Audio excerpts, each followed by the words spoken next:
Good morning বন্ধুরা, কেমন আছেন সবাই? শিপ্রাজ ফ্যামিলি ব্লগে আপনাদেরকে স্বাগত জানাই। দেখুন, এখন সকাল 10টা বাজছে, বৃষ্টিও হচ্ছে, মাঝে মাঝেই বৃষ্টি হচ্ছে দিকে দিকে। কিন্তু বৃষ্টি হলে কী হবে, গরম কিন্তু কাটেনি, গরম সেই একই রকমভাবেই প্রায় চলছে, সামান্য হলে একটু কমেছে আর কি।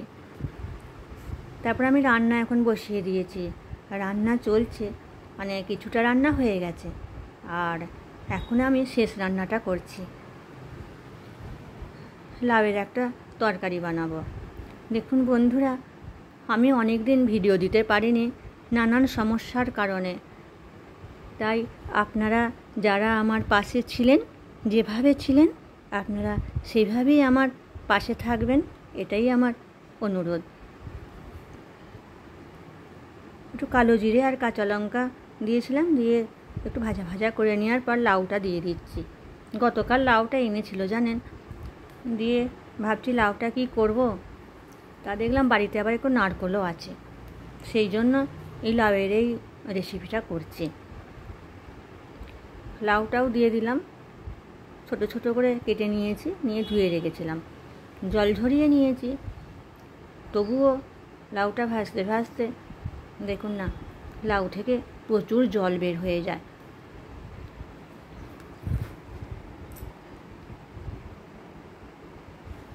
আর লাউ খাওয়া খুব ভালো, শরীরটা ঠান্ডা রাখে, ভীষণ একটা উপকারী সবজি।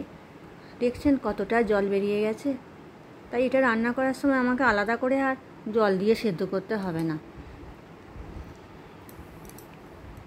এটি এবার আমি দিয়ে দিচ্ছি লবণ। দেখুন, আষাঢ় মাস পড়ে গেছে, মানে বর্ষাকাল, কিন্তু বৃষ্টি সেভাবে হচ্ছে না, হয়তো কোথাও কোথাও অল্প অল্প বৃষ্টি হচ্ছে। আর এই অল্প বৃষ্টিতে চাষবাস কি আর হয়? হলুদ দিয়ে দিলাম, সেই মাটির তলার জলের ওপরই সেই নির্ভর করে চাষবাস, বলুন। আর হলুদ দিয়ে আর একটু নেড়ে নিচ্ছি। একটু চেপে বৃষ্টি হলে তাতে বরঞ্চ একটু উপকার হয়, কিন্তু কোথায় আর বৃষ্টি, সেই নিম্নচাপ উঠলে বৃষ্টি, আর তা না হলে কিছুই না।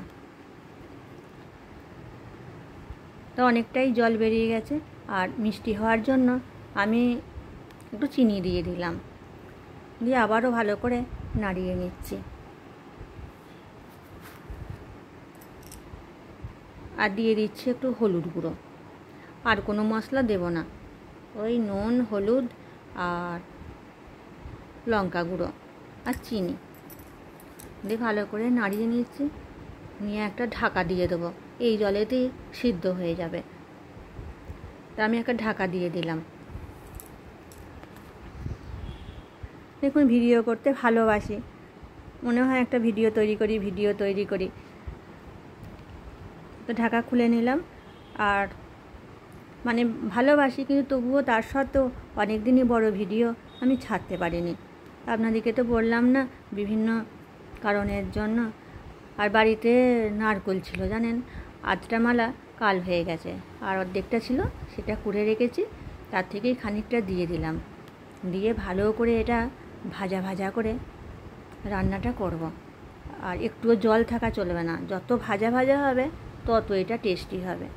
নুন, ঝাল, মিষ্টি দিয়ে এটা গরম ভাতে খেতে খুব ভালো লাগে, শুকনো গরম ভাত আর এই লাউয়ের এই ভাজা ভাজা এই তরকারিটা। আর নারকেল দিয়েছি তো, আর বেশ একটা মিষ্টি সুন্দর গন্ধ বেরিয়ে আসছে, বেশ ভালো লাগছে। অনেকটাই ভাজা ভাজা হয়ে গেছে দেখুন।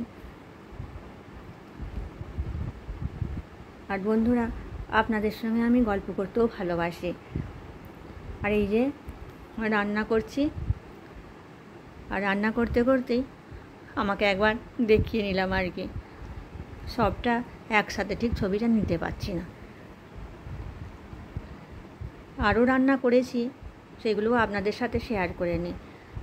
কলমি শাক ভাজা করেছি রসুন দিয়ে, আর করেছি মাছের ঝোল, আলু দিয়ে, মাছ দিয়ে, পেঁপে দিয়ে একটা পাতলা ঝোল করেছি। আর এই লাউয়ের এই তরকারিটা। এই যে এবার আমি পাত্রে নামিয়ে নিচ্ছি। আর একটা আম ধুয়ে রাখলাম, এটা খাবার সময় কেটে নেব। এরপর আমাকে আবার স্নান করতে হবে, তারপর আরও কাজকর্ম আছে। আমি স্নান সেরে চলে এসেছি, এসে সেলাই করতে বসে গেছি। এই সকাল থেকে রাত্রি পর্যন্ত বিভিন্ন কাজের মধ্যে দিয়ে কি ব্যস্ততায় কেটে যায় দেখুন না।